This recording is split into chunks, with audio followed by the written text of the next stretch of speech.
estamos entrando ya en la tierra derecha de las parashot. Vamos en la número 47 de las 54 parashot. Estamos terminando ya, o vamos avanzando ya gran parte de nuestro estudio anual.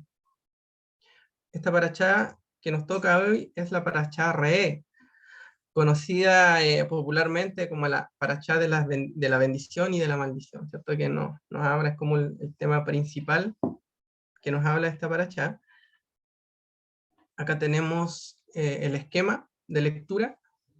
Significa observa, Re'eh, o mira, observa. Los ascensos de la lectura de la Torá van desde Deuteronomio 11:26 a Deuteronomio 16:17. Hoy día vamos a estar trabajando sobre la primera liyá y sobre la quinta liyá, principalmente. También tenemos los profetas. Vamos en Isaías 54:11 al 55:5.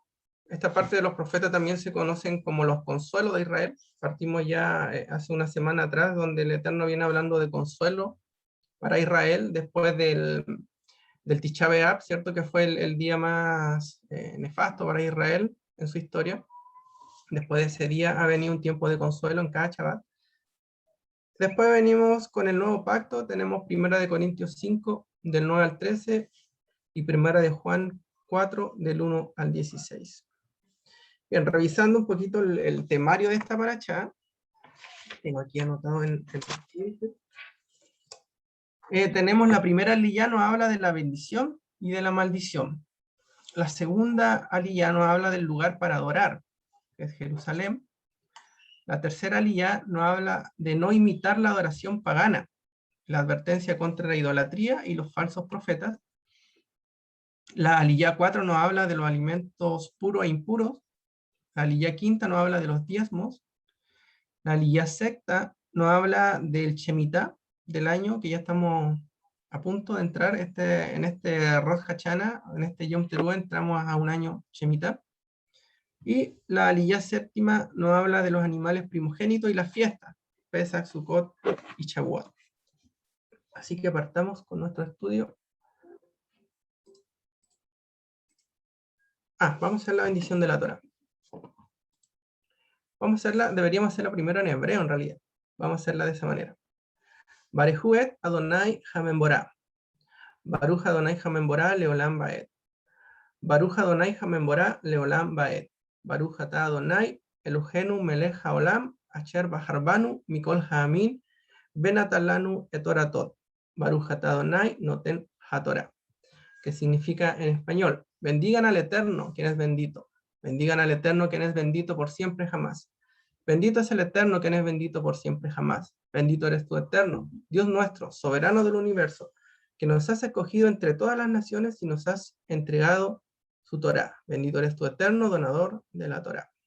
Amén. Bien, partimos con la primera aliyá, Re'eh, observa. Y dice, Deuteronomio 11, del 26 al 28, dice: observa, hoy pongo delante de vosotros una bendición y una maldición. La bendición, si escucháis los mandamientos de Hashem vuestro Dios, que os ordenó hoy. Y la maldición, si no escucháis los mandamientos de Hashem vuestro Dios, sino que os apartáis del camino que os ordenó hoy, para seguir a otros dioses que no habéis conocido. Entonces, ese es cómo comenzamos nuestra parashá. Podríamos decir, en una primera instancia, Re'eh significa observa.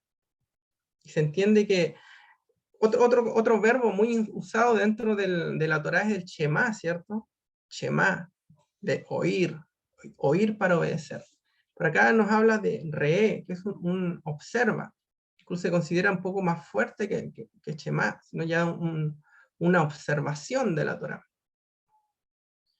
Re'eh tiene que ver con una percepción más profunda, con una visión interior, y también hace alusión a mirar la Torá con los ojos de nuestro corazón. O sea, también cumplir la Torá no solamente por una conveniencia, sino por amor a Dios, con nuestro corazón.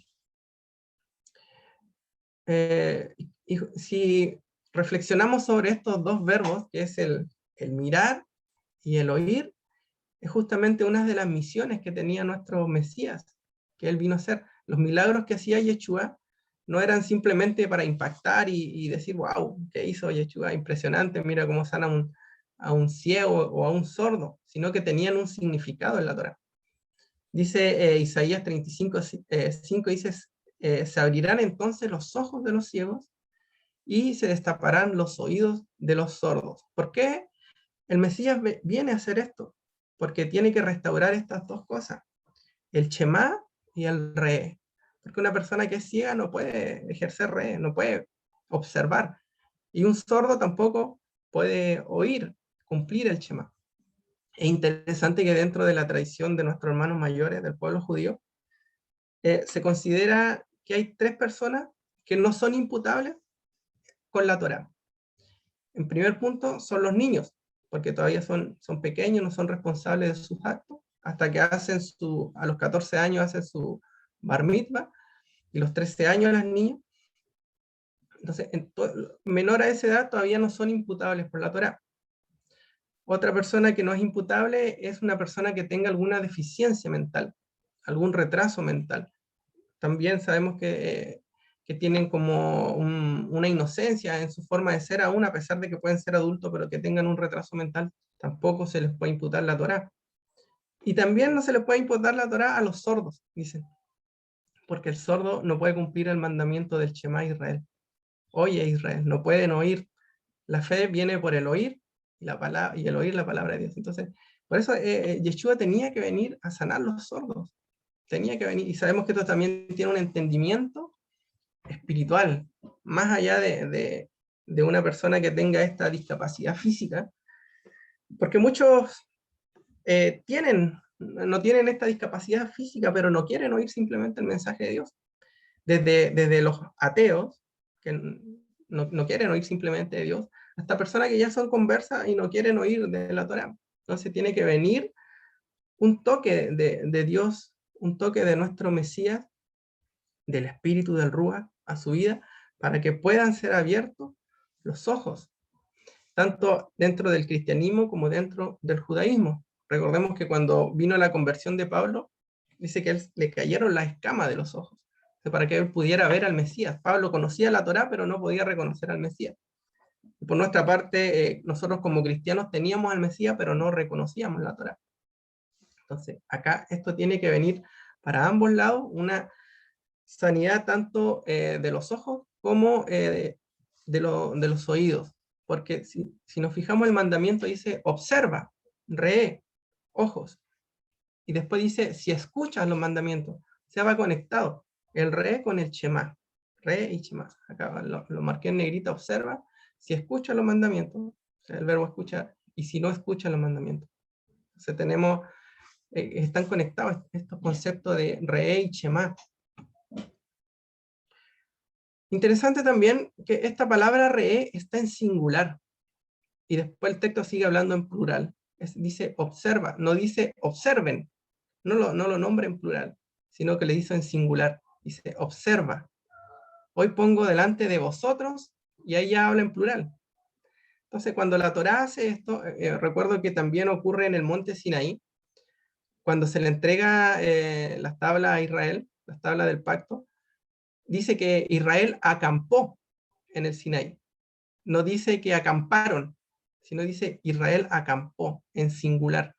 Entonces, ahí cuando la Torá se refiere al pueblo primero de manera singular, está hablando de unidad, que seamos uno, que seamos un ejad, que seamos una unidad singular, que nos logremos comprometer tanto como cuerpo que lleguemos a ser uno. Por eso la Torá habla en singular, como que fuéramos una sola persona. Dice, observa, hoy pongo delante de vosotros una bendición y una maldición. Interesante que también la palabra bendición y maldición también están en singular. O sea, o tenemos la bendición o tenemos la maldición. Hashem presenta las dos opciones para que el hombre pueda elegir. Y aquí es donde se manifiesta el libre albedrío. Todos nosotros tenemos un libre albedrío. Nosotros decidimos. Y eso también nos hace responsables de nuestros actos. de las consecuencias. Entonces, la observación que debemos hacer es fijarnos en las dos opciones que hay para elegir y luego tomar una decisión correcta. O sea, la decisión depende de nosotros. Yo creo que si hacemos la pregunta, ¿qué queremos en la vida? Todos queremos bendición, ¿cierto? Nadie va a querer la maldición. No creo que alguien levante la mano y diga, a mí deben la maldición. No, todos vamos a queremos la bendición. Pero la bendición está asociada a escuchar y a poner por obra los mandamientos. Esa es la única forma. Me acuerdo yo que cuando estábamos en la iglesia, muchas veces hacíamos estas oraciones de guerra y arrebatábamos bendiciones, gritábamos y rompíamos la voz casi trayendo bendiciones. Pero eso en la realidad espiritual no mueve nada. Lo único que mueve la bendición a nuestra vida es nuestra obediencia. Aunque gritemos todo lo que queramos, toda la noche gritamos, pero si no obedecemos, no se va a mover ni siquiera una gota del cielo en nuestro favor. Eso también es una de las cosas que tenemos que hacer ticum, hacer rectificación. Solamente la bendición va a venir por nuestra obediencia, no hay otra forma, no hay otro mecanismo espiritual para nuestra vida que no sea la obediencia. Y eso es la gran diferencia entre el judaísmo y el cristianismo. Si bien el judaísmo sabemos que no tienen al Mesías todavía, pero hay una parte ahí del plan de Dios que le hizo una ceguera temporal hasta que entre la plenitud de los gentiles, ¿cierto? Después de todo Israel va a ser salvo. También el pueblo judío va a poder ver al Mesías. Pero el pueblo judío practica mucho los mandamientos, se cuida de eso. Por eso son muy bendecidos, tienen mucha bendición. En cambio, en el cristianismo vivimos con un montón de problemas y vamos al culto y generalmente estamos con problemas y ahí nos cuesta mucho salir adelante. Y yo decía, ¿por qué si vamos a la iglesia, estamos con el Señor y nos cuesta tanto? Y todos dicen, es que el camino al Señor es tan difícil. En realidad era porque no teníamos Torá. No teníamos Torá. Vivamos como queramos cada uno. De hecho, en esta paracha hay una parte donde dice eso. Antes de entrar dice, hasta aquí cada uno vive como ustedes quieren, pero cuando entremos a la tierra no vamos a poder hacer eso. Entonces así también nosotros vivimos muchas veces nuestra fe.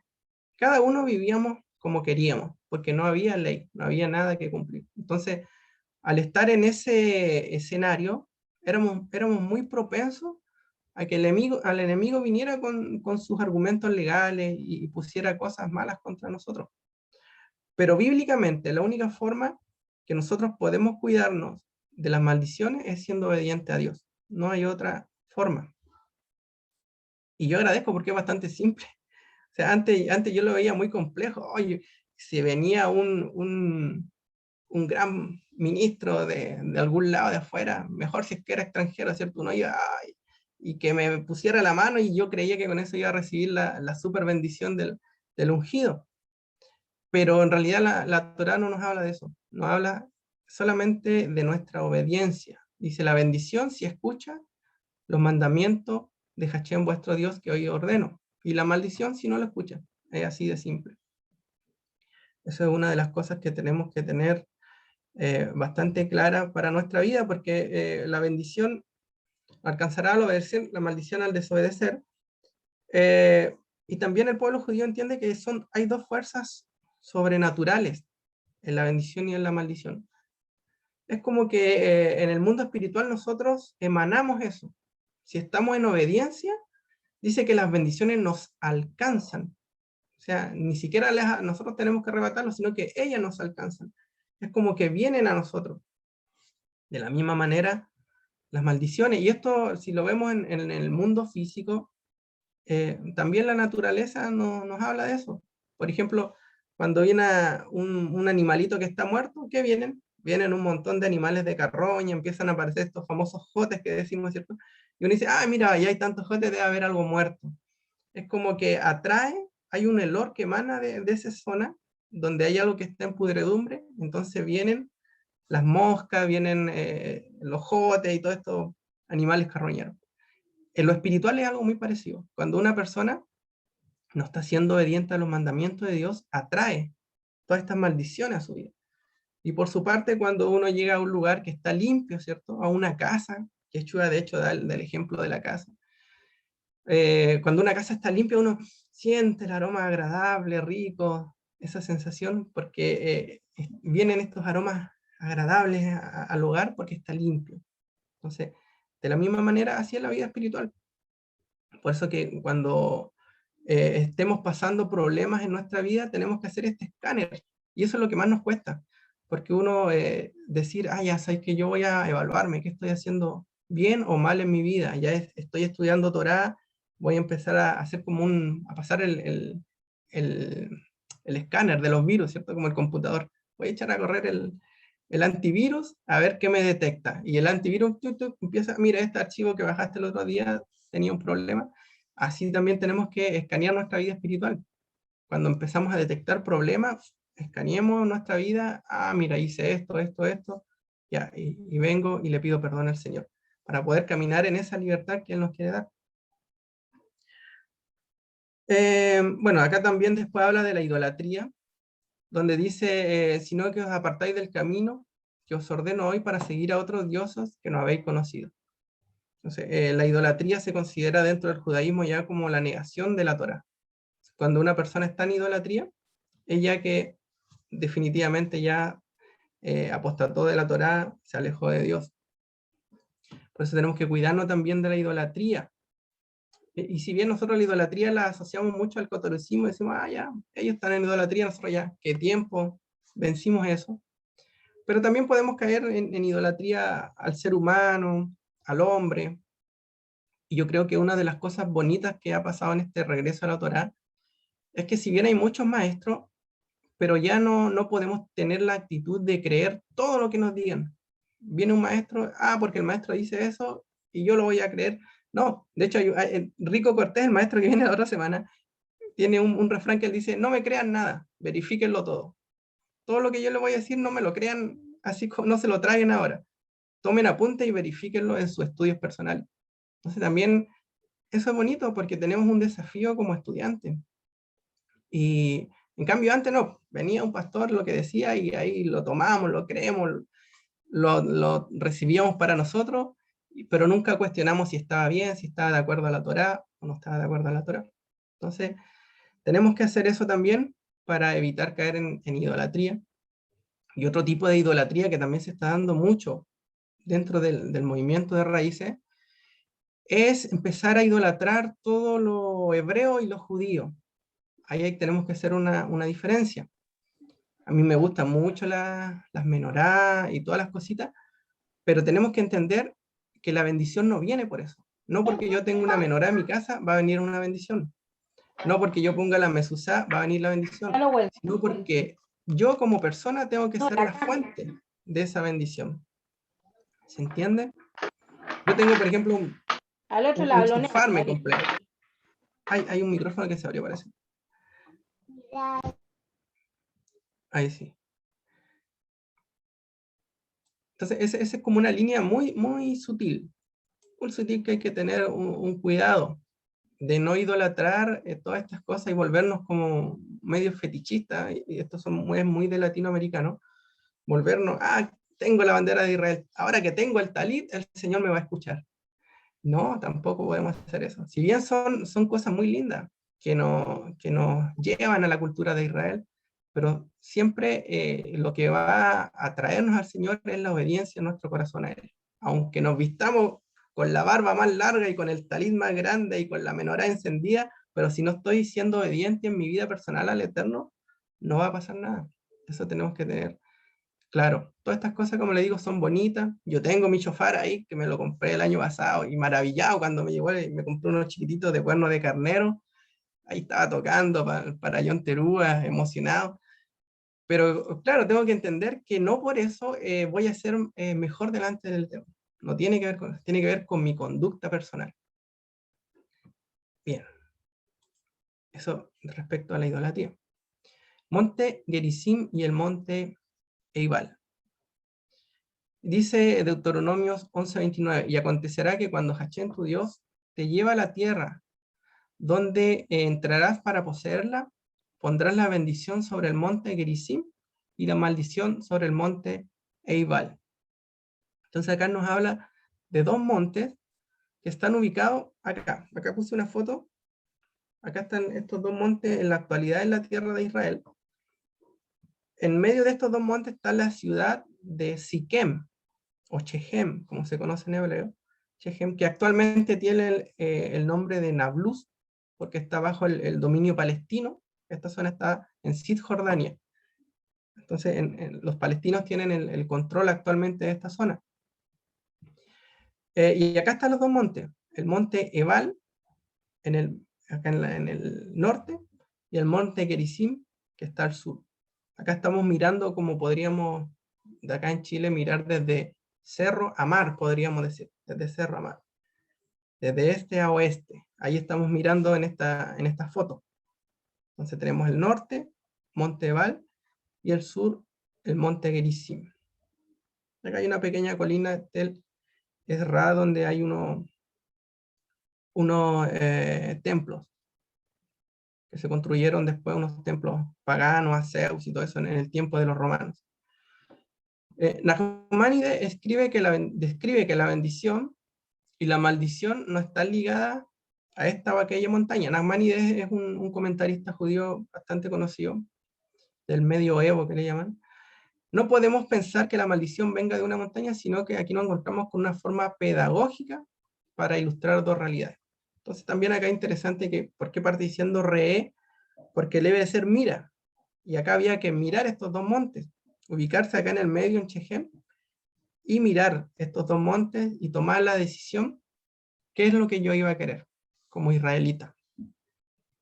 Entonces, no es que el monte sea el maldito o el bendito, sino que es una forma pedagógica del Eterno de mostrarlo. Si miramos el monte Gerizim, que es el monte de la bendición, tiene más vegetación, y el monte Ebal es como más inhóspito, que tiene la maldición. Estas son curiosidades que se mantienen hasta el día de hoy. El monte Ebal, que es el monte de la maldición, es más alto. Tiene 940 metros sobre el nivel del mar, que está al norte, y el Gerizim, que es el de la bendición, es más chiquitito. Tiene 880 metros sobre el nivel del mar. Está en el lado sur. En el valle entre los dos montes se encuentra la ciudad de Siquem. Entonces, ¿qué podemos sacar de enseñanza solamente mirando, observando esta foto, como estaba Israel, llegó en su momento pararse ahí, que las maldiciones se ven más grandes, el monte de la maldición es más grande, y el monte de la bendición es más chico. ¿Cómo podemos entender eso? Se entiende que la bendición y la maldición están ligadas a la humildad también y a la soberbia. Cuando una persona es altiva, dice el Salmo 138:6, que el Eterno lo mira de lejos al altivo. Vamos a revisar el Salmo, a ver si lo busco por acá. Salmos 138:6.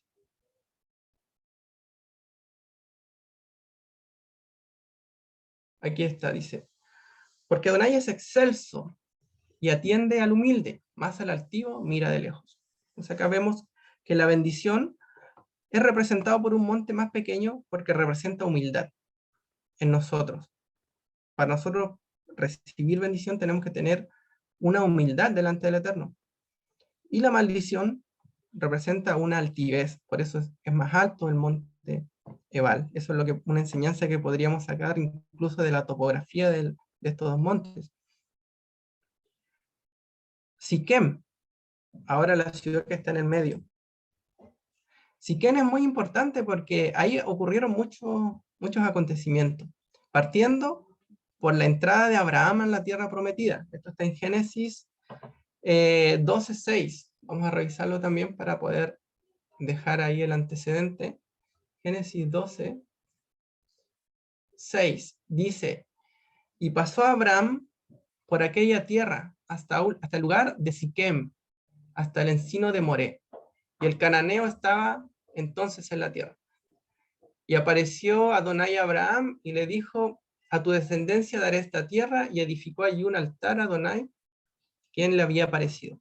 Entonces vemos que acá es la zona por donde entró Abraham desde venir de Babilonia, cuando recibe el llamado, sal de Babilonia, a la tierra que yo te mostraré. El primer lugar donde él aterriza en la tierra de Israel es aquí, en Siquem, justo frente a estos dos montes.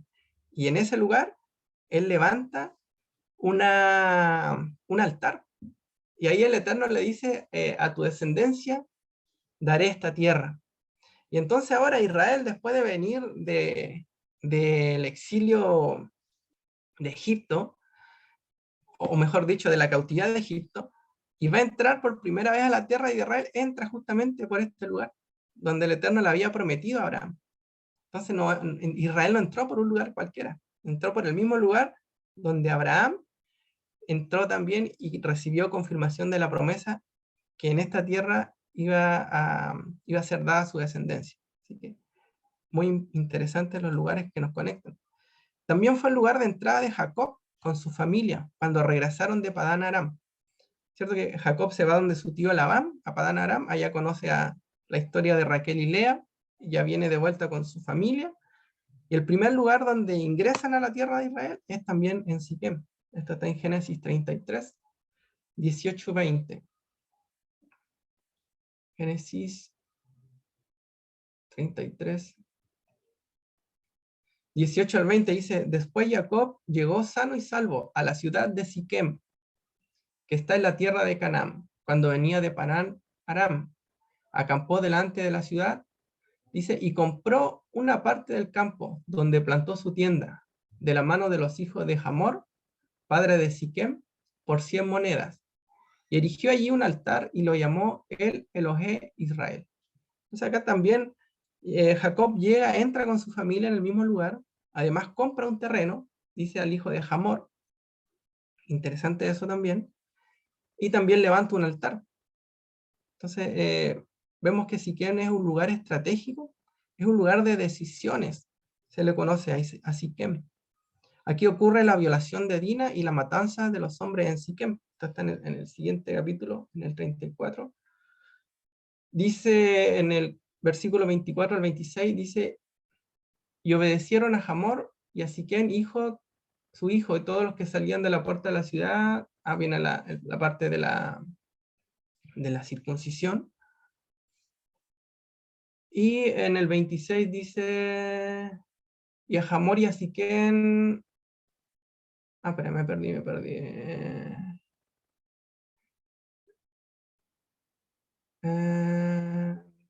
Y a Hamor y a Siquem, su hijo, lo mataron a filo de espada y tomaron a Dina de la casa de Siquem y se fueron.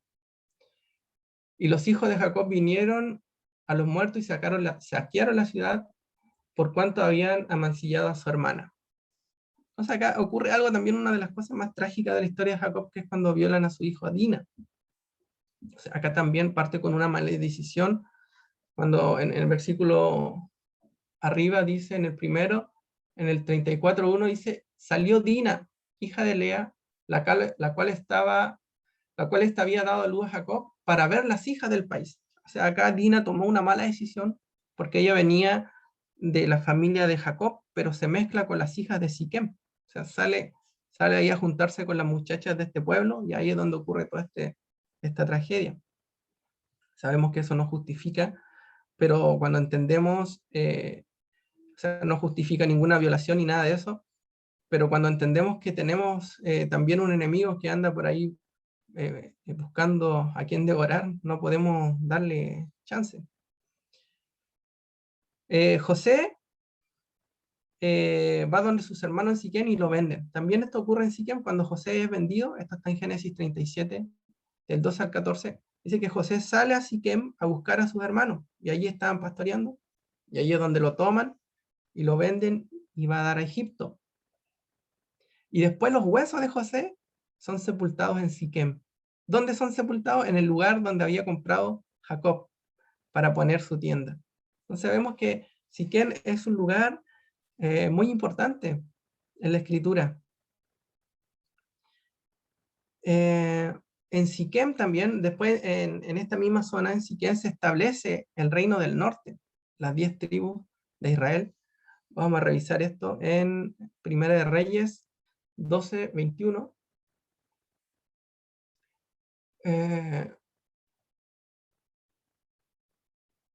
12:21 dice, y cuando Roboam vino a Jerusalén, reunió a toda la casa de Judá y a la tribu de Benjamín. Ay, no, esa no era. Ese versículo tengo que corregirlo. ¿Estoy bien? Primero Reyes 12:21.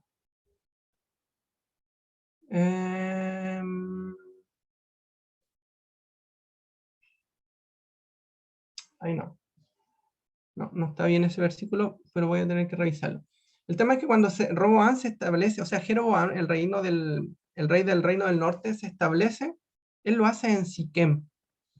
Y después de Siquem, se compra el padre de Acab. ¿Se acuerdan de Acab? Este famoso rey que tiene a su esposa Jezabel. Omri. Omri compra Samaria. Esto está en Primera de Reyes 20, 23, 24.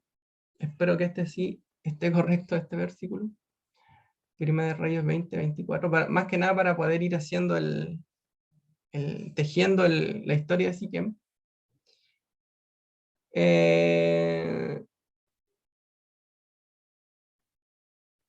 No, tampoco lo tengo correcto. No me dice eso.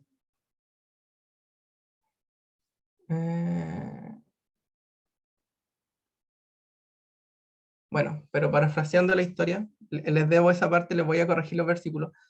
Ocurre que ahí se compra Samaria, o se compra un terreno en Samaria, y ahí recién se funda la ciudad de Samaria. La ciudad de Samaria está al ladito de Siquem. Está, si uno la mira en el mapa, está Siquem y Samaria estará a menos de 1 kilómetro.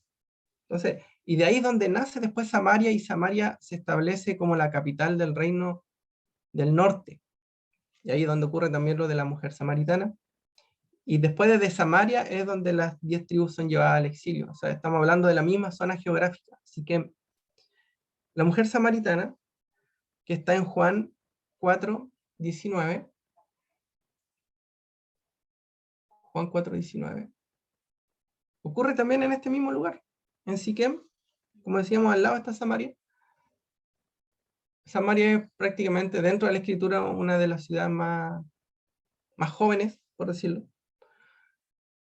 Y le dijo la mujer, Señor, me parece que tú eres profeta. Nuestros padres adoraron en este monte y vosotros decís que es en Jerusalén. Es el lugar donde se debe adorar. Jesús le dijo, mujer, créeme, que la hora viene y cuando ni en este monte ni en Jerusalén adoraréis al Padre. Vosotros adoráis lo que no sabéis. Nosotros adoramos lo que sabemos porque la salvación viene de los judíos. Acá es en este monte, en el monte de la bendición, que es el monte Gerizim, donde los samaritanos adoran. ¿Quiénes son los samaritanos? Los samaritanos son los que se mezclaron de las 10 tribus, ¿cierto? Cuando las 10 tribus son llevadas al exilio, el rey de Asiria manda y trae gente de muchos otros países, entre esos de Babilonia, y pobla ese sector. Entonces los samaritanos son gente mezclada entre las 10 tribus y gente de otros pueblos. Eso es muy profético porque así somos nosotros. Así es la historia del reino del norte. Es una mezcla de la tribu de Israel con gente de las naciones, con gentiles. Entonces, eso era la mujer samaritana. Y en esta diferencia que tenían con el pueblo judío, con la casa de Judá, los samaritanos quedaron adorando en el monte de la bendición, en Gerizim. Ahí es donde ellos levantaron su altar de adoración. Y entonces la samaritana, aprovechando, se dio cuenta que Yeshua era profeta, dice, le voy a hacer la pregunta difícil, la pregunta de la discordia, ¿a dónde hay que adorar? ¿En Gerizim, en el monte de la bendición, o en Jerusalén, como dicen los judíos? Bueno, y ahí Yeshua le profetiza lo que ya iba a pasar, que ni en uno ni en otro lado, porque después también los judíos iban a ser mandados al exilio. Entonces ninguno de los dos lados iba a haber adoración, se iba a cortar la adoración. Acá revisamos la concordancia Strong de la palabra Siquem, que significa cuello, entre los hombros, como un lugar para llevar las cargas, de llevar cargas. Eso es lo interesante de Siquem, espalda, hombro. ¿Qué significa Siquem? Llevar, cargar algo, cargar sobre mis hombros algo. Y eso ya nos está trayendo una revelación de nuestro Mesías. Porque ahora si entendemos esta imagen topográfica que recién vimos, Siquem representa lo que Yeshua iba a hacer, que iba a hacer él por nosotros. Iba a cargar, llevar nuestra carga. Iba a cargar nuestros pecados en sus hombros. También dice el Salmo 55, echan sobre el Señor tu carga y Él te sustentará. Estos son salmos mesiánicos donde nos habla de la obra redentora. Entonces, ¿qué iba a hacer Yeshua? Iba a ejecutar ese Siquem. Iba a llevar sobre su hombro la carga. El monte Ebal, que representa la maldición, como dice Gálatas 3:13, Cristo murió, Cristo nos redimió de la maldición de la ley, habiéndose hecho maldición por nosotros. Y ahora en esta paracha podemos ya comenzar a entender Génesis, o sea, Gálatas. Porque dice, no, generalmente uno dice, o decía en el cristianismo, no, la maldición de la ley, como que toda la ley era maldición. No, está hablando del monte Ebal, de las maldiciones que habían sido puestas ahí. ¿Y cuál era el gatillante de esas maldiciones? El mayor gatillante era una no obedecer, pero después volverse a los ídolos, ¿cierto? A la adoración. Y eso fue lo que hizo el reino del norte. Fue lo que hizo Israel. Desobedeció, pero se volvió a ídolos también. Entonces, vino el monte de la maldición sobre Israel. O sea, cuando viene Yeshua a la tierra, Israel estaba en una encrucijada, estaba en un jaque mate. No tenía cómo salir de esa situación, porque ya había caído la maldición por haberse dado la espalda a Dios y por haber adorado falsos dioses. Entonces, Yeshua es ese Siquem para Israel. Él iba a llevar esa carga y él iba a quitar la maldición de la Torá, que es las maldiciones que están puestas en el monte Ebal.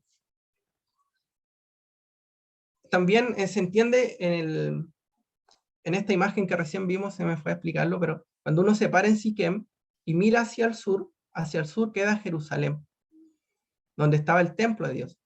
Entonces, si uno se para en Siquem y mira el monte de la bendición, va a estar mirando la casa de Dios, que es el templo, dándole la cara a Dios.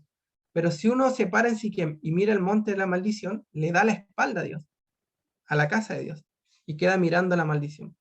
Entonces se entiende que ese Siquem es el lugar de donde nosotros vamos a decidir.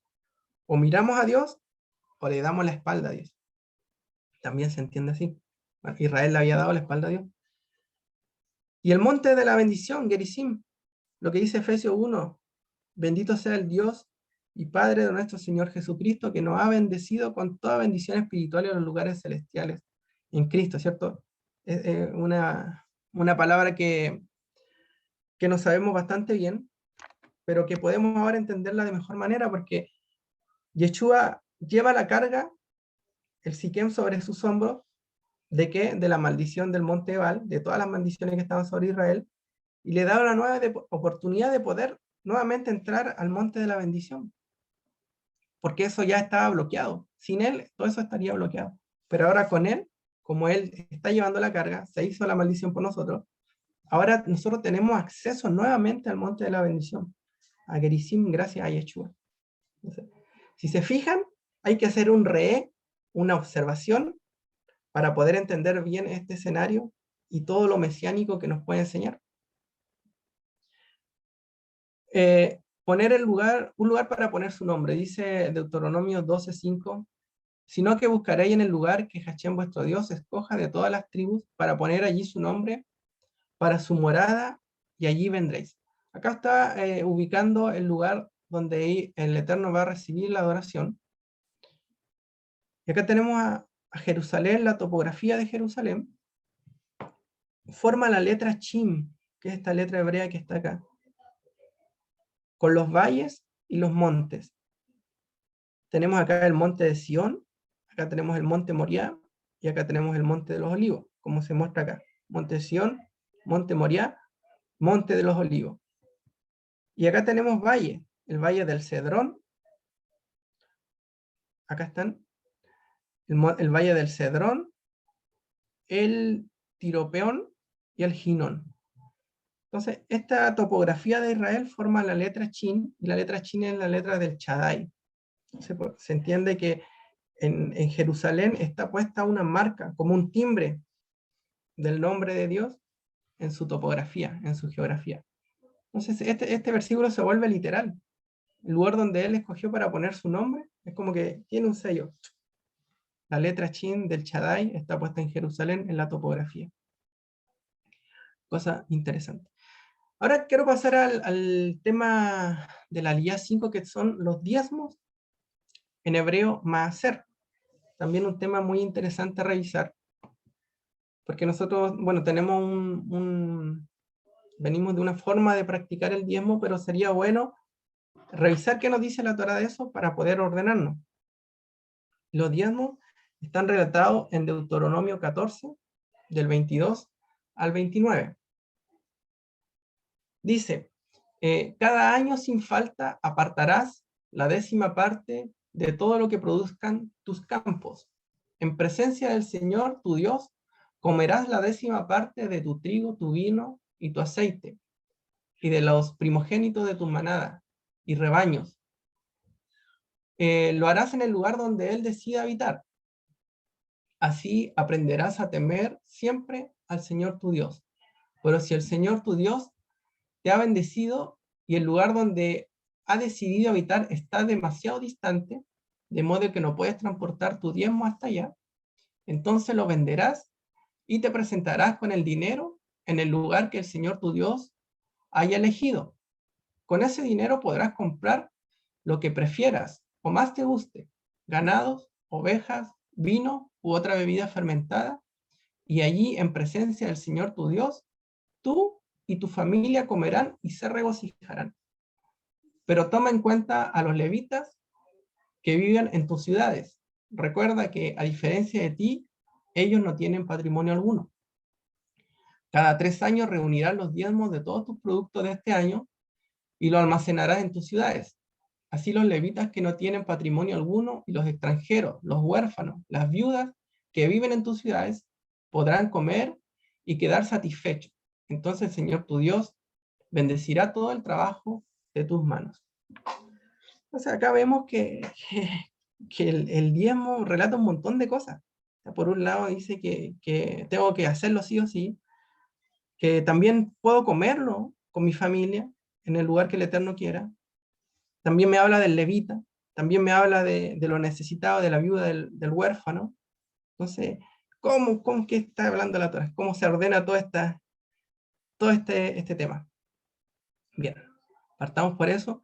Primero, el término diezmo es maaser, que es la concordancia Strong 46-43 del hebreo, que significa diezmo o 10ª parte, 10%. Primero, entendamos que el diezmo, el maaser, fue constituido por Adonai como un principio para el hombre desde la creación, al igual que el Shabbat. Desde la creación uno dice, pero ¿cómo el diezmo es la creación? Sí, porque Adán tenía que labrar todos los árboles del huerto, pero no podía comer de ellos. El árbol de la ciencia del bien y del mal tenía que ser trabajado, pero no comido. De los otros árboles podría sacar beneficio para su trabajo. Entonces recordemos que la tarea que se le dio a Adán era que él cultivara el huerto del Edén. Y dentro de ese huerto estaba el árbol del bien y del mal, solamente que no podía comer. O sea, había una restricción para poder consumir ese árbol, no podía. O sea, acá se entiende como un principio del diezmo en el judaísmo. Como que si bien no dice directamente este árbol es el diezmo, pero sí hay una alusión a eso, a que el huerto producía, pero había una parte del huerto que no podía ser consumida. Por eso se entiende como una alusión en el diezmo desde el Génesis. Pero ¿cuál es el objetivo del maaser, del diezmo? Dice, reconocer la soberanía del Creador en nuestra vida económica.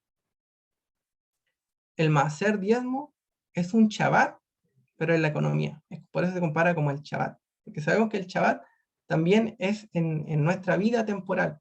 Es un lapso de nuestra vida que nosotros también lo dedicamos a Dios. Por eso en el Shabbat dice la Escritura, trata de no hacer lo que a ti te gusta en ese día, de retener tu pie, de hacer las cosas que a ti te gustan ese día y dárselo al Eterno. Durante los otros 6 días de la semana podemos hacer lo que queramos. ir al supermercado, ir al cine, trabajar, ver una película, lo que nosotros quisiéramos hacer. Pero el día del Shabbat ojalá lo dediquemos, y así nos pide el Señor, como es como, dame un tiempo para mí. Yo quiero estar contigo ese día, no quiero que te preocupes de otras cosas. Dame ese tiempo para mí. Entonces, lo mismo en el diezmo. Es como un Shabbat, pero en la economía. Una parte que nosotros no tocamos. En la escritura, el número 10 representa totalidad. Por esta razón, al dar el maaser, estamos reconociendo que no somos dueños de los bienes que disponemos, sino solo administradores de los bienes del Eterno. Esto también me gusta mucho de la enseñanza del pueblo judío, de su forma de ver, que ellos no dicen, yo tengo un auto, sino que hay una expresión en hebreo, en este rato no la tengo en la mente, pero es una expresión que se refiere, a mí se me ha dado un auto, es como que Dios me concedió un auto, pero no es que sea mío en sí, no es que sea mi casa. Yo tengo mi casa, mi auto, y como dice uno comúnmente, no, ellos dicen, no, es como que se me ha asignado un auto, se me ha asignado una casa, porque entienden que todo es del Eterno. Entonces, eso también es una visión bonita, y creo que podemos rescatar. Y el diezmo nos hace recordar eso, que las cosas son del Eterno. O sea, nuestra casa nos la ha sido dada el Eterno por Él. Deuteronomio, Mateo 24, 46, 47 dice, dichoso el siervo cuando su señor al regresar lo encuentre cumpliendo con su deber, le aseguro que lo pondrá a cargo de todos sus bienes. Acá no, el Eterno nos dice que los bienes son de Él. Él cuando venga va nuevamente a repartir los bienes. Hoy sabemos que hay una desigualdad económica mundial y que por eso también están reventando las crisis sociales, porque ya mucha gente no aguanta más en temas básicos, salud y pensión y cosas así, y por qué, y los ricos tienen más cada vez más, y los pobres cada vez menos, y todo este dolor que hay en el ser humano, que también se aprovechan los partidos políticos y se suben al carro con sus banderas. Pero al final esto, cuando venga el Mesías, esto va a tener un fin. Y Él va a distribuir ahora a toda la humanidad de una manera justa, equitativa, porque todo a Él le pertenece. Entonces ahí no podemos decir, no, pero es que en mi casa que está en Antofagasta, señores, yo la compré y me quedan tantos años no más de dividendos.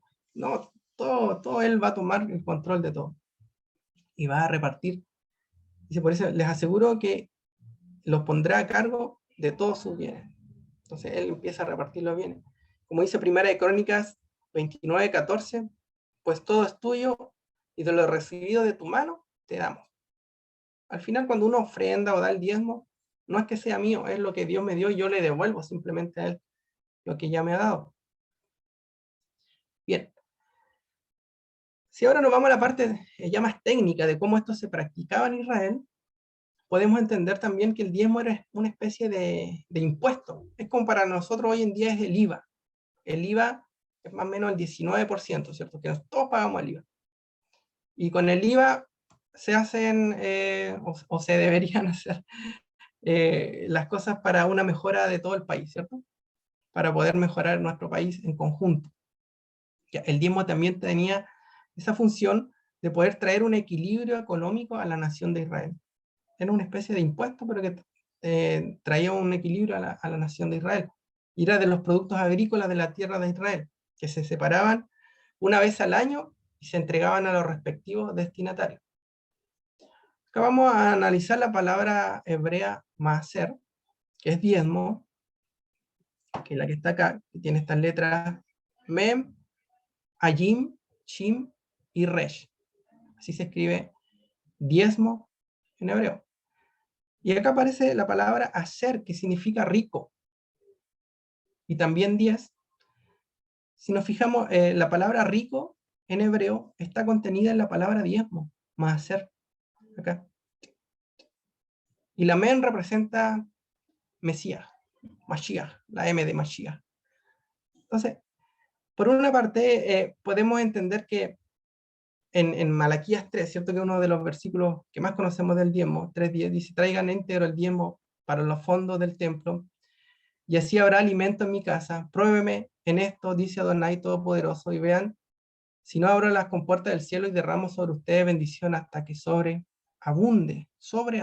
O sea, habla de una riqueza extrema. De hecho, dentro del judaísmo se considera que es la única vez que el Eterno permite que nosotros lo desafiemos, porque al Eterno no se le puede desafiar. Recordemos que hay un mandamiento que dice no tentar a Dios, no tentará al Señor tu Dios. O sea, nosotros no podemos probarlo a Él en nada. ¿Sí?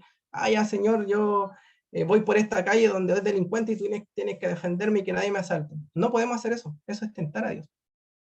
Pero sin embargo, acá el mismo Eterno, Él está planteándolo. O sea, Él a nosotros nos está planteando un desafío. Es como Padre está diciendo, ¿sabes qué? Yo permito que ustedes me desafíen en esto. Y es justamente con el tema del diezmo. Es la única parte que Él permite ser desafiado. Interesante eso. Y nos habla también de, si derramo sobre ustedes bendición hasta que sobreabunde, una sobreabundancia. En Filipenses 4:19 dice, y mi Elohim proveerá a todas vuestras necesidades conforme a la riqueza en gloria en Yeshua HaMashiach. Entonces, hay una conexión entre el Mesías y las riquezas en gloria, como vemos acá en la palabra Maaser, que es la palabra Mem de Mesías, y lo que continúa es la palabra rico o riquezas. Eso es lo que podemos ver en la palabra hebrea Maaser o Dios, Mesías y riqueza, Mesías y riqueza. Deuteronomios 14:22, que es el primer versículo de esta lía, dice, indefectiblemente diezmarás todo el producto del grano que rinde tu campo cada año. Esto dice Reina Valera del 60. Indefectiblemente diezmarás. Así se traduce esa parte. Indefectiblemente diezmarás, yo lo entendí así como, oh, obligadamente tienes que diezmar, no te salvas de esta. Indefectiblemente, no hay salida para esto, sí o sí tiene que diezmar. Así yo lo entendía. Si vamos al texto hebreo, este mismo versículo en hebreo, acá vemos que están estas dos palabras que se pueden leer como acerta, hacer, y en realidad lo que dice es diezmar, diezmarás. Eso dice, si vamos a lo literal, dice diezmar, diezmarás. Por eso en español dice indefectiblemente diezmarás, así lo tradujeron. Diezmar, diezmarás. Pero el pueblo judío, ¿cómo lo traduce? Eso dice, diezmando te enriquecerás, o te enriquecerás diezmando. Así lo traduce el pueblo judío, porque acá lo tenemos, rico diezmando, te enriquecerás diezmando. Entonces cambia mucho el sentido del versículo, cuando indefectiblemente diezmarás todo el producto de tu grano, a que te digan, te enriquecerás diezmando todo el producto de tu grano. Así lo practica el judaísmo, no como una forma tan impositiva, sino como que el Eterno explicando cuál es el mecanismo o el secreto para ello de la riqueza. Mateo 7:11 dice, pues si vosotros siendo malos sabéis dar buena dádiva a vuestros hijos, cuánto más vuestro Padre que está en los cielos dará cosas buenas a los que le pidan. Entonces acá es como que el Eterno nos está, como Padre, nos está dando una clave y nos está diciendo, mira, este tema del diezmo es algo que te va a producir una riqueza en lo material, muy, muy importante. Y que lo vemos en el pueblo judío, nosotros generalmente tenemos mucha envidia del pueblo judío, porque dicen, pero ¿cómo? Si no tienen el Mesías, pero tienen tanta riqueza, son dueños de toda la empresa, de los bancos, y donde va, enriquecen. Y después los expulsan de ahí, como le ha pasado con todas las expulsiones, fueron a Inglaterra, se volvieron ricos, los sacaron de allá, los expulsaron, fueron a España, se volvieron ricos, los sacaron de España. Y donde van, siguen. Vinieron acá a Argentina, son ricos, porque ellos practican la Torá. Como decíamos recién, solamente no han visto al Mesías, pero es algo que el Eterno puso. Ya de la misma manera como ocurrió con Pablo en algún momento, eso va a tener que caer de los ojos cuando entre la plenitud de los gentiles. Pero ellos nos dan una lección muy grande en el tema de cumplir la Torá y los mandamientos. Ahora vamos a la parte más técnica, los tipos de máser. Y ahora entendemos que hay 3 tipos de diezmos. Todo esto que leímos recién, donde hay una parte que se come con la familia, hay otra parte que se da al levita, hay otra parte que se da también a la viuda, al huérfano. Vamos a entender ese orden de acuerdo a la Torá. Todo lo que estamos viendo ahora es de acuerdo a la Torá, cómo Israel lo practicaba. ¿Ok? Ya, primero hay una ofrenda que se llama terumá. La porción separada, la gran ofrenda que se entrega directamente al sacerdote.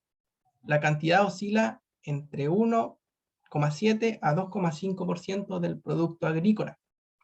Entonces, lo primero que se separa en Israel, cuando ya tienen toda la producción agrícola, se separa una ofrenda terumá, que es una porción separada y que se da al sacerdote, al Cohen. Después viene el primer diezmo, el Maaser Richón, que es el 10% de lo que queda del producto. Se entrega al levita.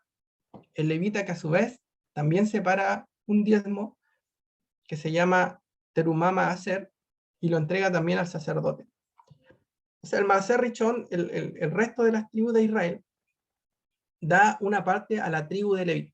Porque recordemos que la tribu de Leví no tiene herencia en la tierra de Israel. Ellos no eran una tribu productora, sino que eran una tribu dedicada solamente al servicio del Eterno. A diferencia del resto de las tribus de Israel, que tenían campos para producir toda clase de frutas en Israel, las especies de Israel, tenían animales. Entonces ellos sí podían tener una actividad económica, una actividad productiva. En cambio, la tribu de Leví en Israel no tenía esa opción. Entonces, ¿y de qué manera iban a sobrevivir ellos? En base a los diezmos de los demás hermanos. Todos los demás sacaban el 10% y se lo daban a la tribu de Leví. De esa manera había un equilibrio económico entre todas las tribus de Israel. Era como que ya ellos se dedicaban a la parte espiritual y nosotros a la parte productiva, y después ellos también nos enseñan a nosotros la parte espiritual. Era como un ciclo ahí virtuoso. Y dentro de los levitas, porque recordemos que dentro de la tribu de Leví había un grupo que eran los descendientes de Aarón, que eran los sacerdotes. Entonces los levitas daban también a su vez el 10% de lo que recibían a este grupo de los sacerdotes, los descendientes de Aarón.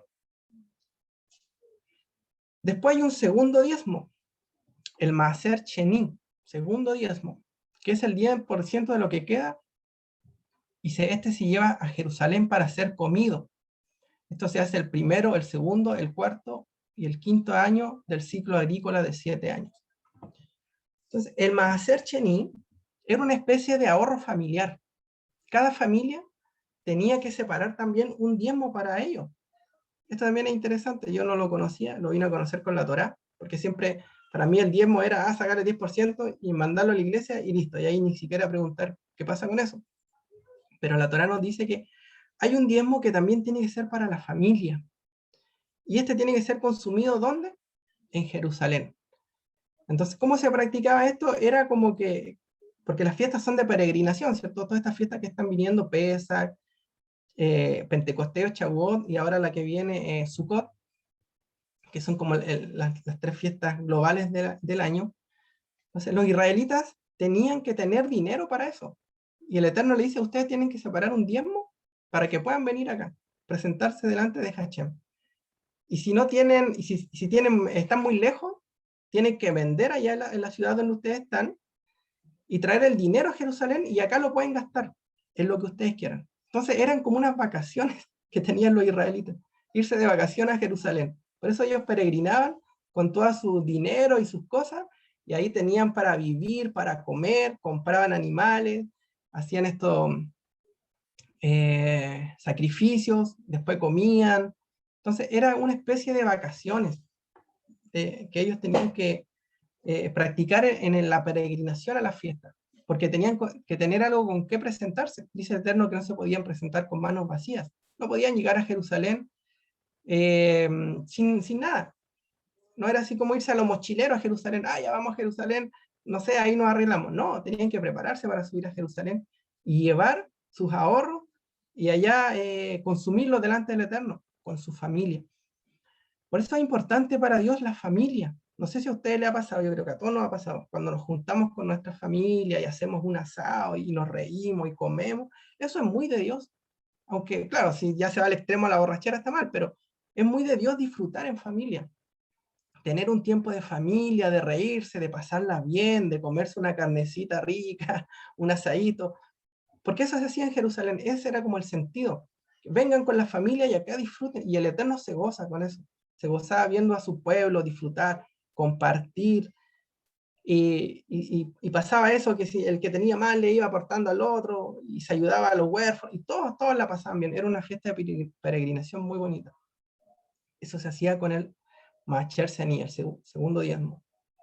Y había un tercer diezmo, que era el Maaser Ani, que este era alternado entre el segundo y el tercero. A veces se practicaba uno, a veces se practicaba otro, lo vamos a ver más adelante. El tercer diezmo, el cual es entregado a los necesitados en el tercero y el sexto año.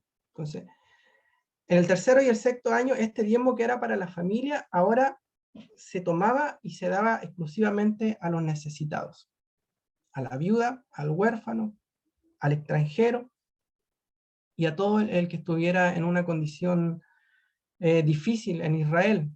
Entonces, como vemos, el tema del diezmo tenía un objetivo de traer un equilibrio a la nación, un equilibrio económico.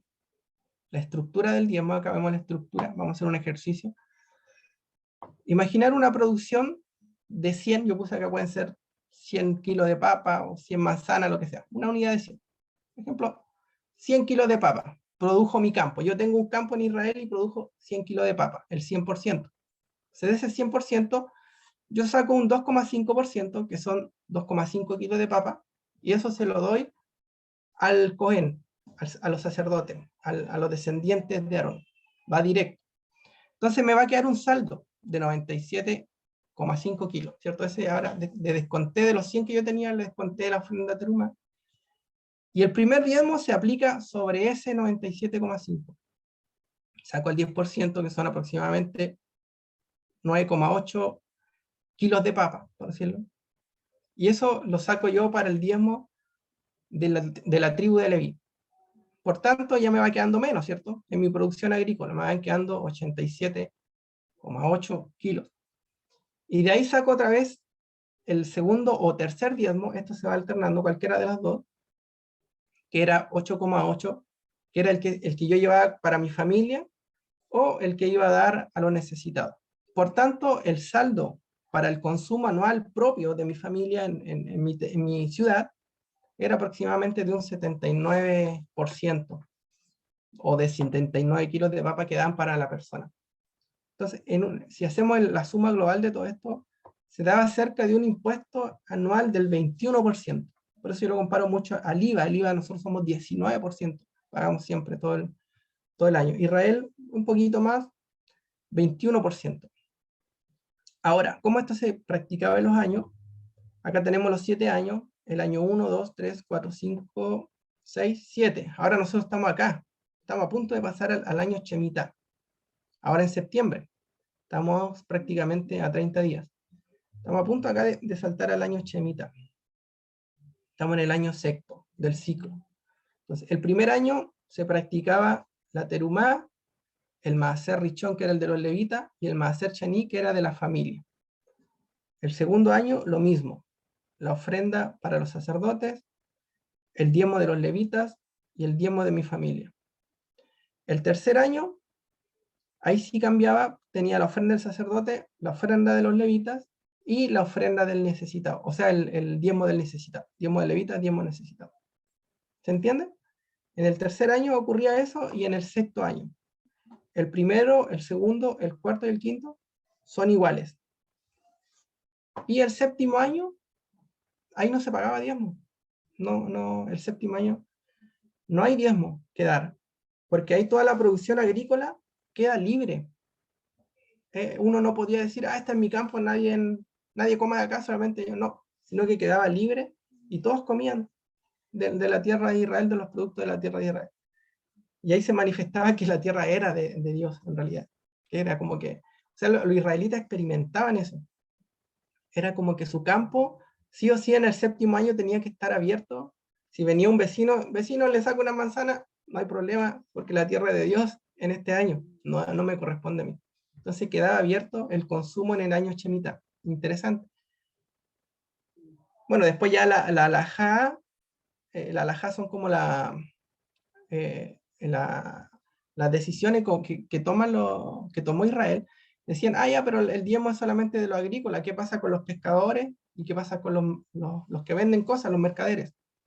Ellos no están afectos a este sistema. Entonces, por lo tanto, el maaser de los pescadores y de los mercaderes sí se da en Chemita, en el próximo año. Solamente quedan eximidos los de la tierra. Esa es más o menos la forma estructural de cómo se distribuían estos pagos de diezmo en la tierra de Israel. Y uno puede decir, pero ¿de qué me sirve a mí? Porque yo ya no estoy en la tierra de Israel. ¿Qué hago? Yo estoy en Chile y no estoy bajo esta estructura. Primero, entender que el Eterno nos está capacitando, porque en algún momento, en su segunda venida, vamos a estar en la tierra de Israel. Y ahí vamos a tener que practicar esta estructura de diezmo. Por eso estamos en una capacitación actualmente.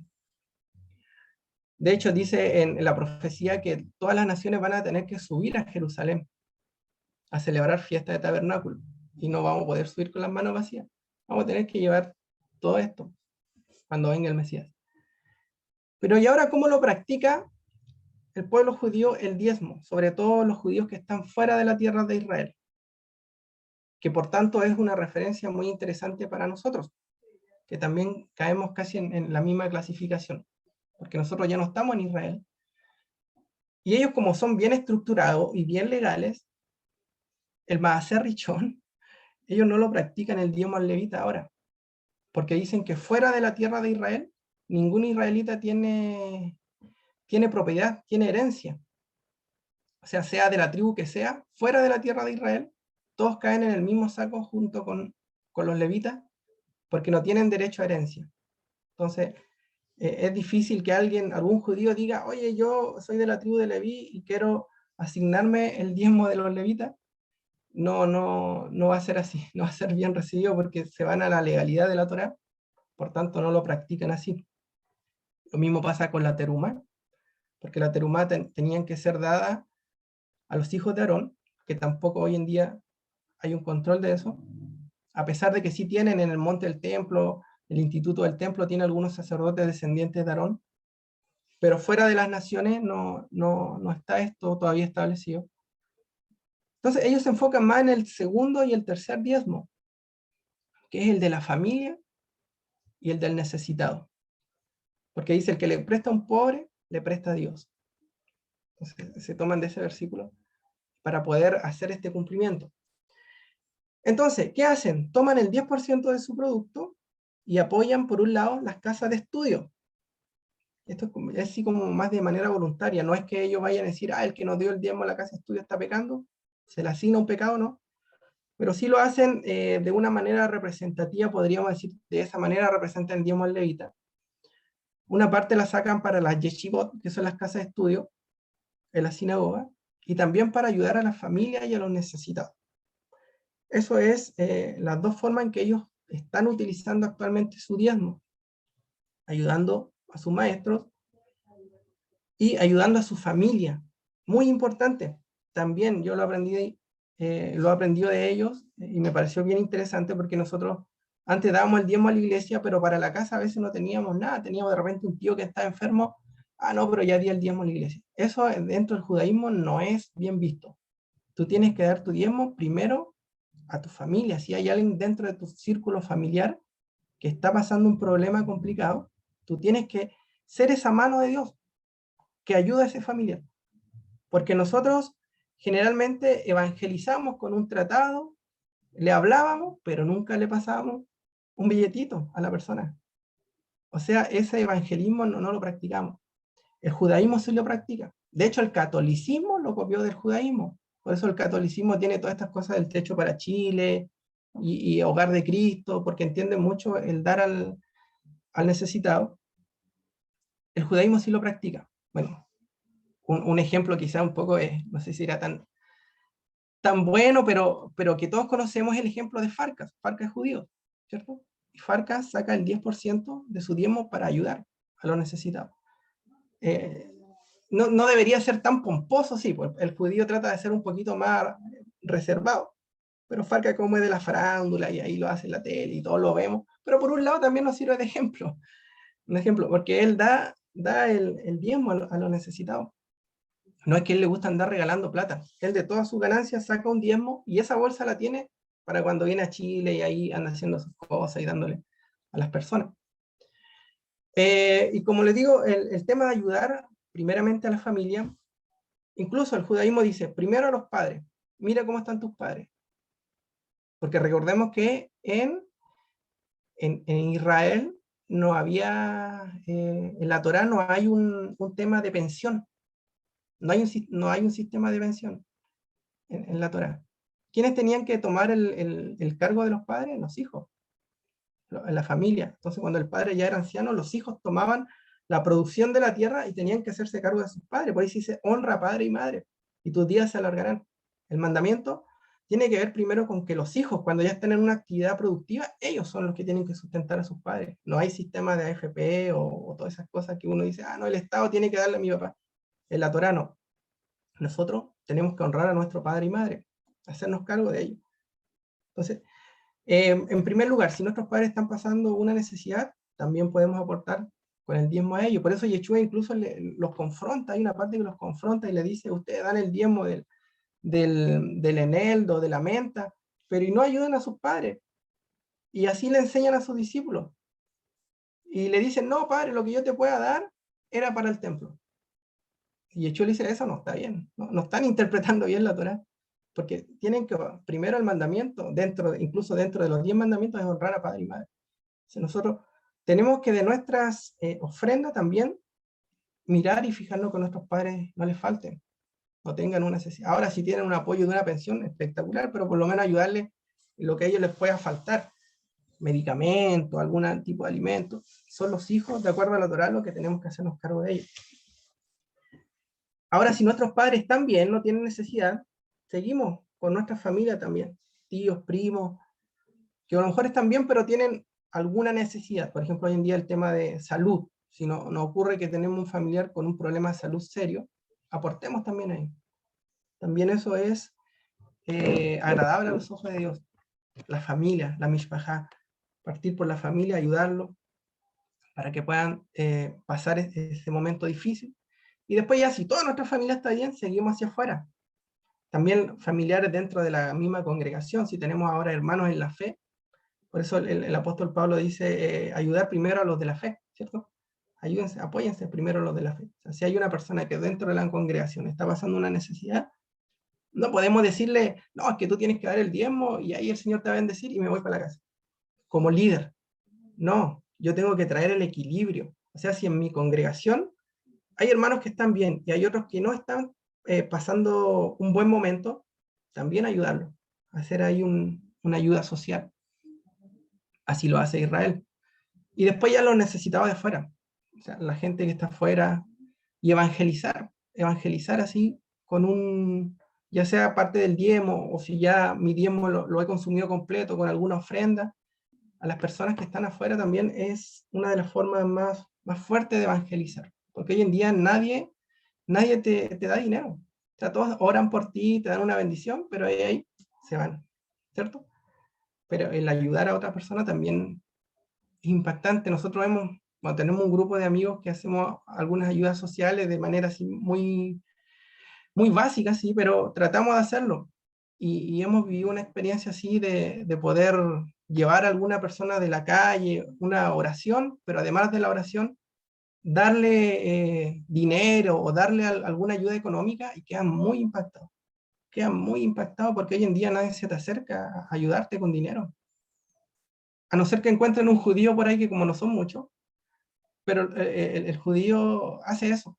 Ellos andan como cazando personas con necesidad, porque ellos entienden diezmando te enriquecerás. Entonces, para ellos es como cazar una oportunidad de bendición. Ah, hay una persona que está en necesidad, ahí yo voy y la ayudo. Como que capto esa bendición, aprovecho esa bendición. Entonces, ahí no sé si tienen preguntas, después quizás podríamos ver, yo sé que este tema es bien novedoso, porque nosotros tenemos otra forma, practicamos el diezmo de otra forma muchas veces. Ahora, si hay una congregación que hace todo esto bien, si hay una congregación que uno participe y tiene tal estructura de que ayuda a los pobres, ayuda a los niños, claro, o sea, tú das el diezmo a la congregación porque sabes que está funcionando. En ese sentido. Porque ¿qué pasa también? Que muchos cuando estábamos en la iglesia decían, no, yo doy el diezmo a la iglesia, pero ellos sabrán lo que hacen. Pero la Torá no nos dice eso. De hecho, me acuerdo de un judío ortodoxo que explicaba y decía, la responsabilidad que nuestro dinero del diezmo llegue a los destinatarios que indica la Torá es nuestra. Yo no le puedo decir, paso el diezmo a la sinagoga o a la iglesia, y ellos verán lo que hacen, total, yo ya cumplí con mi parte. No, no estás cumpliendo con tu parte. Tu parte termina hasta que tu moneda o tu ayuda social llegue al huérfano, a la viuda, al necesitado, al levita y a los destinatarios que la Torá nos dice. Bien. Bueno, y el último tema que quería comentarle tiene que ver con el Rosh Hodesh, que hablaba Raúl. Rosh Hodesh Elul. Estamos entrando ya, algunos comenzaron a celebrarlo hoy, en la caída del día de hoy, otros lo van a celebrar mañana, otros lo van a celebrar el lunes. Por lo que vimos la otra vez, ¿se acuerdan de la luna nueva? Que es difícil detectar cuándo realmente se produce la luna nueva. Y eso es lo bonito de los Rosh Hodesh. Por eso fiesta de trompeta es un Rosh Hodesh y no se sabe el día y la hora exacta. Entonces, algunos ya comenzamos ahora. Nosotros en la congregación que participamos, se hizo hoy día. Otra congregación que seguimos lo va a hacer mañana, otros lo van a hacer el lunes. Rosh Hodesh Elul. ¿Qué es Rosh Hodesh Elul? Está nombrado el mes de Elul en Nehemías 6:15, dice: la muralla fue terminada el día 25 del mes de Elul, en 52 días. Acá es una de las partes de la escritura donde se aparece el mes de Elul. Elul es desde el punto de vista del calendario bíblico, es el sexto mes, desde el calendario bíblico que cuenta de la salida de Egipto, y es el mes 11 desde el calendario civil, donde se cuentan los Rosh Hashanah, los fiestas de trompeta.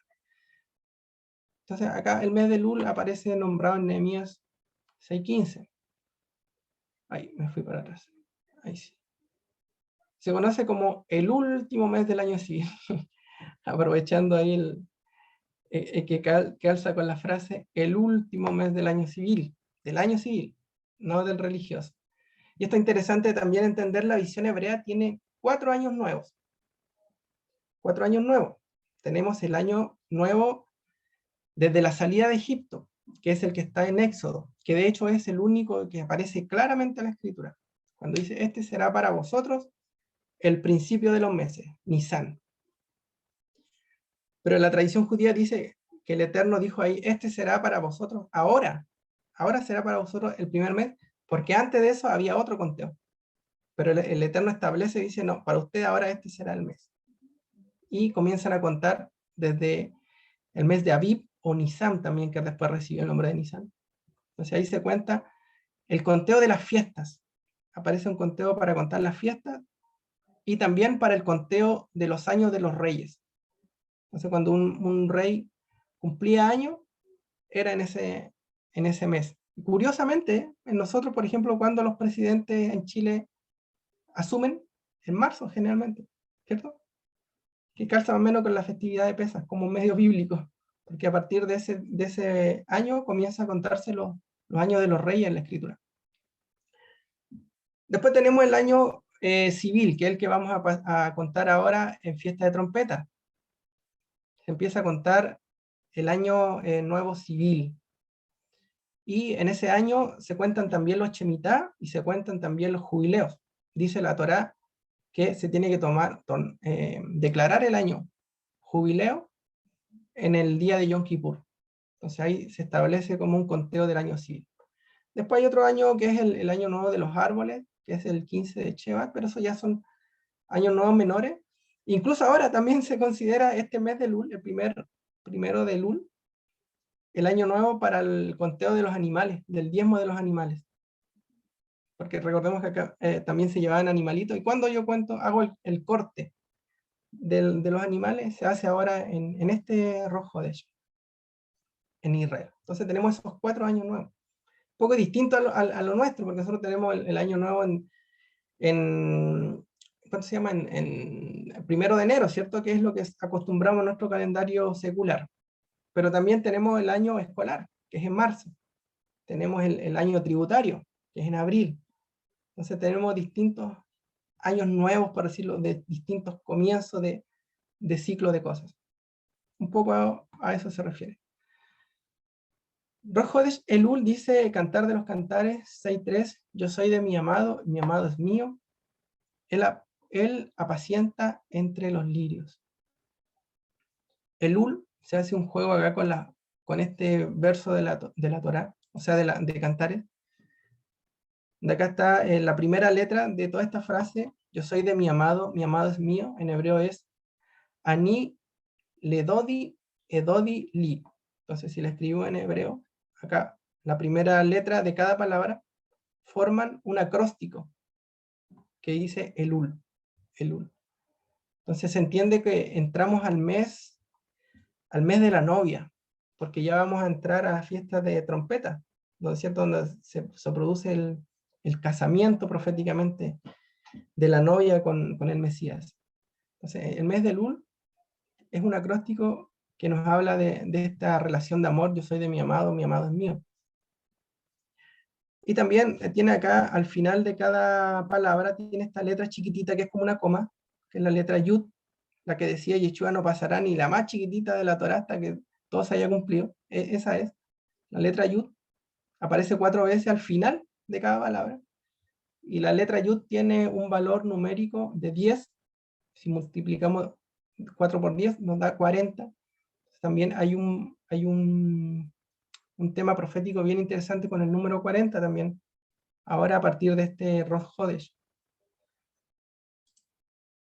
También se considera que en el mes de Elul, el rey salía al campo. Este era el momento en que el rey de Israel salía al campo y tenía contacto con la ciudadanía. Había un contacto más cercano. Y salía y estaba por ahí un poco lo que tratan de hacer algunos políticos cuando se tiran en campaña, ¿cierto? Salen a la feria y ahí conversan con la señora, con la feriante, o con la señora del centro madre. La autoridad sale a tener contacto con el pueblo, ¿cierto? Eso acá lo hacían en las campañas. Bueno, en Israel es ese momento en que la gran autoridad, el rey de Israel, sale a tener contacto con la ciudad, sale a los campos donde puede hablar con los ciudadanos de Israel, era en el mes de Elul. Entonces se considera que en este mes hay una cercanía entre el rey y el pueblo, una cercanía especial. El rey está en el campo. Ya, comienzan los 40 días, como recién decía, del Ayud. Desde este mes, desde ahora, desde comenzamos el mes de Elul, hay 40 días hasta Yom Kippur, hasta la fiesta de Yom Kippur. Tenemos, como es inicio de mes, hasta el próximo Rosh Hodesh, inicio de mes, que es fiesta de trompeta, hay 30 días, y de fiesta de trompeta, 10 días después hay Yom Kippur, ¿cierto? Entonces tenemos un ciclo de 30, después 10 más, nos suman 40 días. 40 días. Entonces, a partir de hoy, contamos 40 días, vamos a llegar a Yom Kippur. ¿Y qué nos habla esto? Esto está relacionado al día en que Moisés subió por segunda vez a renovar el pacto, después que Israel había roto las tablas de la ley, o sea, Moshe había roto las tablas de la ley por el pecado del becerro de oro de Israel. Recordamos esa historia. Entonces, después de eso, Moshe sube nuevamente y renueva el pacto y apela a la gracia y a la misericordia de Dios. Y en ese trayecto, Moisés está 40 días nuevamente en el Sinaí, renovando el pacto. ¿Cuándo ocurrió eso? En un día como hoy. A partir de este Rosh Hodesh, se considera que Moisés sube nuevamente al monte Sinaí a renovar el pacto. Dice Deuteronomio 10:10, y me quedé en el monte 40 días y 40 noches como la primera vez. Y el Señor me escuchó también esta vez, y el Señor no quiso destruirte. Y aconteció que cuando Moisés descendía del monte Sinaí con las 2 tablas del testimonio en su mano, al descender del monte Moisés no sabía que la piel de su rostro resplandecía por haber hablado con Dios. Entonces, después de que Moisés baja por segunda vez, la segunda vez y renueva el pacto, él baja con el rostro brillante, dice la Torá. Y esto es como está acá, esta imagen de la novela, que representaba a Moisés al renovar el pacto 40 días después, baja con las tablas y la renovación del pacto. ¿Cuándo fue esto? En un día de Yom Kippur. En un día de Yom Kippur, él desciende con el rostro resplandeciente, con el pacto renovado. Y ahora, ¿qué va a hacer Yeshua? Esta es una figura profética de Yeshua, porque dice que también Apocalipsis 1:16 nos habla que Yeshua en su forma glorificada, él aparece con el rostro brillante como el sol. Y también nos habla que él va a descender sobre el monte de los olivos, frente a la ciudad de Jerusalén, y el monte se va a partir en dos. De la misma manera, con su rostro brillante, y con los pies sobre el monte de los olivos. Esto va a ocurrir también en un Yom Kippur. Entonces, este descenso de Moisés con el pacto renovado era una figura profética de lo que va a hacer Yeshua en su segunda venida, cuando él venga a renovar el pacto con Israel y con todo el pueblo creyente entre las naciones, y va a poner sus pies sobre el monte de los olivos. Entonces, a partir de hoy, el pueblo judío comienza un proceso de arrepentimiento muy fuerte que se llama Selijot, los Selijot. No sé si han escuchado de los Selijot. Es un tiempo en que Israel entra en una preparación para las altas fiestas. A partir de mañana o el lunes, algunos ya en el monte del templo, en el muro de los lamentos, van a comenzar oraciones que se conocen como los Selijot. Y todas las mañanas y todos los días comienzan estas oraciones de arrepentimiento. El año pasado no se pudo hacer por el COVID. No sé si este año está autorizado ya, porque son reuniones masivas, donde Israel pide perdón para prepararse para las altas fiesta de trompeta, y pide perdón de manera corporativa. Y eso es lo bonito, porque se reúnen como pueblo y claman todos a una y hacen una oración corporativa, y todos juntos piden perdón por sus pecados, y así están, porque dicen que cuando Israel subió, o sea, Moisés subió al monte por segunda vez a renovar el pacto, ellos ya habían pecado en el becerro de oro. ¿Qué hizo Israel? Mientras Moisés estaba en estos 40 días por segunda vez, estaba clamando, clamando, pidiendo perdón, arrepentimiento por haber cometido el pecado del becerro de oro. Entonces, a partir de eso, desde mañana o desde el lunes, voy a revisar bien cuándo se den este año, si es que se puede hacer, en el monte Moriah y en el Muro de los Lamentos, se producen estas oraciones de Selijot, que son oraciones bien, bien profundas. Imagínense 30 días, bueno, 40 días de estas oraciones de arrepentimiento hasta llegar a Yom Kippur. Por eso Yom Kippur se considera como el día más santo del año. Y no es que simplemente van ya, Yom Kippur, vamos. No, hay 40 días antes de preparación para llegar a Yom Kippur. Entonces también nos habla y nos da una pauta para también nosotros hacer lo mismo. Empezar a tener todos estos días ya un tiempo de oración, de reflexión, de poder prepararnos espiritualmente para la fiesta, porque si bien nos preparamos con la comida y todas esas cosas, pero espiritualmente en nuestro corazón a entrar en un periodo de arrepentimiento, de pedir perdón, de pedir perdón, de pedir perdón a Dios, al Eterno. Entonces ellos dicen que es en este momento en que se zanja lo que va a ocurrir ya el próximo año, cuando un país entre en arrepentimiento. Porque después de Yom Kippur, ya se comienza a ejecutar el juicio. Cuando venga Yeshua, es en Yom Kippur donde se va a ejecutar el juicio a la nación. Yo recuerdo, cuando estuvimos en el 2019 acá en Chile, estuvimos con este tema de Yom Kippur, y empezamos a hacer la oraciones, y terminó Yom Kippur, y a los días se desató el tema de toda esta revuelta social. Fue así como tremendo, y nosotros estábamos impactados porque cómo calzan los tiempos. O sea, entramos en un periodo de arrepentimiento. Yo le decía a mi esposa, si quizás como chilenos nos hubiéramos volcado antes al Eterno a buscar, quizás de alguna manera esto se podría haber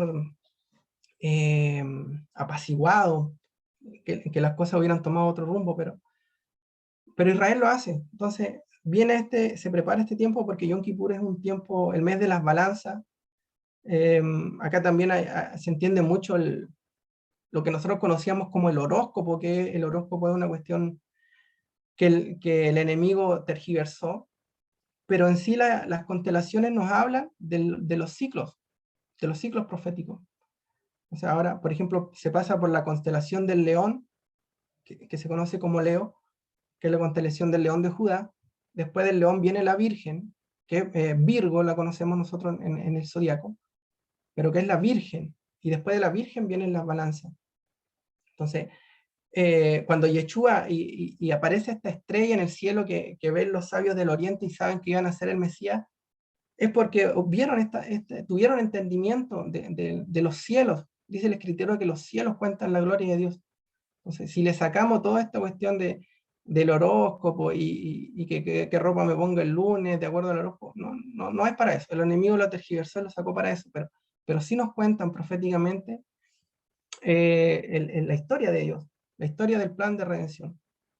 Entonces, por ejemplo, cómo ellos pudieron ver que iban a ser el Mesías, es porque justamente ocurrió esta conjunción del planetaria, en que se unió el planeta Júpiter. Júpiter es el justo, en el conocimiento hebreo se conoce como el planeta del justo, que es una alusión al Mesías, y se eclipsó con una estrella que está en la constelación de Leo, conocida como Regulus o el Rey. Entonces, el Rey y el justo se unieron, de ahí nace la señal de Malquisedec, Rey de justicia. Entonces, ellos vieron esta señal que se juntó en Leo, en el león de Judá, y después este justo Júpiter se trasladó hasta la constelación de Virgo, que es la Virgen, Betula en hebreo.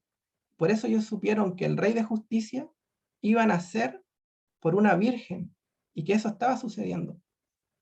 De ahí viene la señal, y después de la virgen que viene las balanzas, que son la justicia, donde este Rey de justicia que viene del león de Judá, que pasa por la Virgen, por Betula, y después llega a la constelación de las balanzas, donde trae la justicia, el Rey de justicia.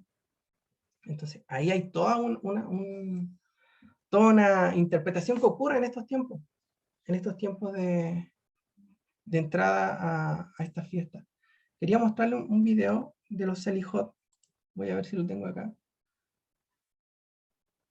Voy a dejar de compartir y voy a volver a compartir de nuevo. Ahí me avisan si se ve en YouTube. No sé si... pero no sé si lo puse con audio. Compartir sonido.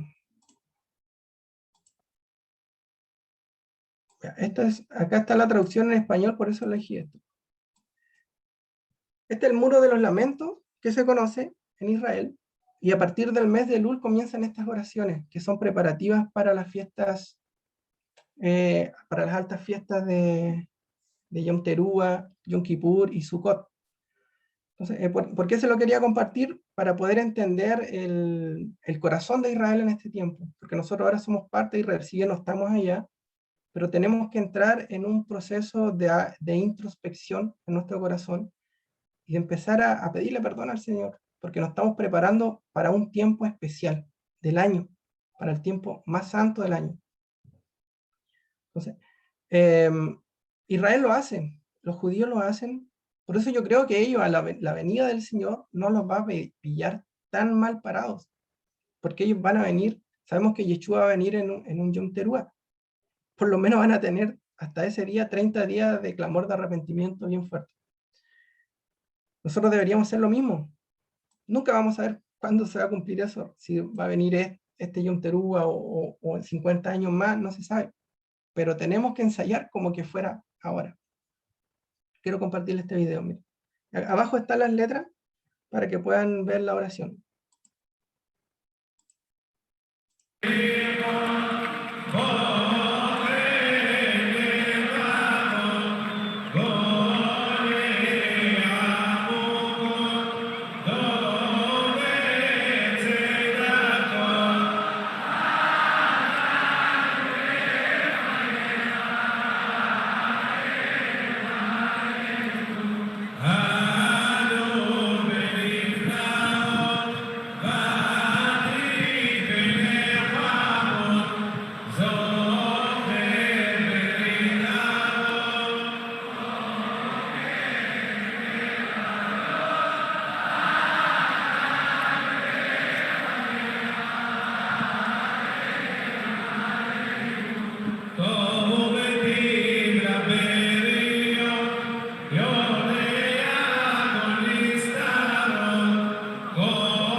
Si se fijan, ellos hacen estas oraciones corporativas, y entendiendo eso, entendiendo esa unidad, como partimos hablando, re es una palabra singular que busca la unidad, busca que seamos un solo pueblo.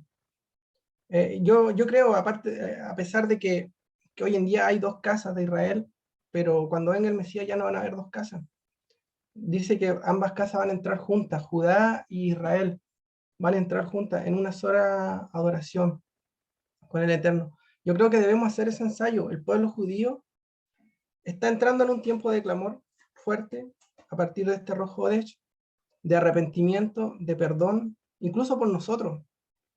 Nosotros somos consecuencia de mucha oración del pueblo judío. No lo sabemos, pero ellos claman también por los dispersos de las naciones, por Israel que se había dispersado.